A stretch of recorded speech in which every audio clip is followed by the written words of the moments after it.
है, मैं अब एक बार राजीव रंजन का मैं रुख करना चाहूंगी। राजीव, क्लोजिंग कमेंट में आपसे ले रही हूं। आपने सुन लिया सभी पार्टियों के, लेकिन सवाल वही है, मणिपुर को इंसाफ कब मिलेगा?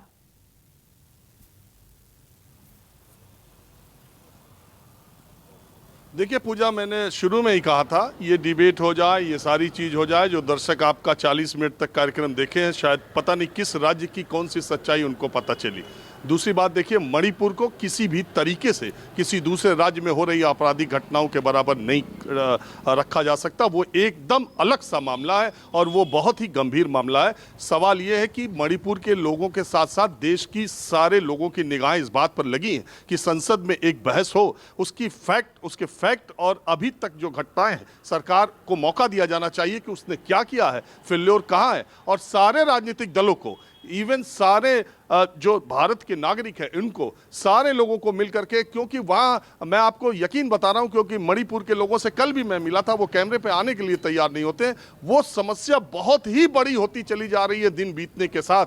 तो देश के सारे नागरिक, राजनीतिक दलों, सरकार और विपक्ष को मणिपुर को देश की प्रथम वरीयता, प्रथम समस्या बताकर उसके निदान के लिए, न कि राजस्थान की, बिहार की, गुजरात की, उत्तर प्रदेश की और इन घटनाओं में और आपराधिक घटनाओं में हम फंसे रहे। वैसे भी अभी हमारा देश आधी आबादी के खिलाफ, उनके खिलाफ अभी भी जो उनके खिलाफ अपराध है, इसको आप सरकारों के हिसाब से, पार्टियों के हिसाब से बांटेंगी तो जस्टिस नहीं हो पाएगा। ये मानना पड़ेगा कि गुजरात, महाराष्ट्र, कोलकाता, गुजरात के बड़े शहर, महाराष्ट्र के बड़े शहर, दक्षिण के कुछ बड़े शहर, बेंगलोर, चेन्नई और इसके बाद कोलकाता, इन शहरों को छोड़ दिया जाए तो अभी भी देश की बहुत सारे इलाकों में, चाहे वो किसी की रूल्ड स्टेट हो, बहुत सारे इलाकों में लड़कियां असुरक्षित हैं। 10 बजे के बाद अगर अकेले, आप तो नोएडा में रहती हैं, मैं भी रहता हूं, 11 बजे के बाद नोएडा में लड़कियों के लिए चलना उतना सुरक्षित नहीं है। यहीं हरियाणा बगल में, फरीदाबाद, गुड़गांव, दिल्ली में सुरक्षित नहीं है। तो ये तो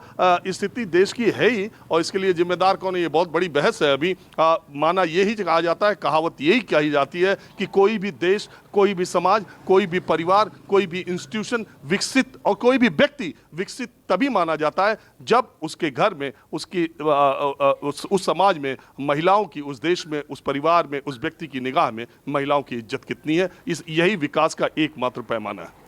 बिल्कुल, और यही विकास का एकमात्र पैमाना होना चाहिए। बहुत बहुत शुक्रिया आप सभी का हमारे साथ जुड़ने के लिए। लेकिन इस बीच सबसे बड़ा सवाल यही है कि आखिर महिला सुरक्षा को लेकर कब तक राजनीतिक दल इसी तरह से अपने नफे नुकसान को ही प्रायोरिटी देते रहेंगे? मणिपुर पर कब चर्चा होगी? मणिपुर की महिलाओं को, जिनके साथ इतना बर्बरतापूर्ण व्यवहार हुआ, उनको इंसाफ कब मिलेगा? यही इस वक्त का सबसे बड़ा सवाल है। फिलहाल आज के लिए ब्रेकिंग विद एजेंडा में इतना ही, और छोटा सा ब्रेक ले रहे हैं, खबरें लगातार जारी हैं।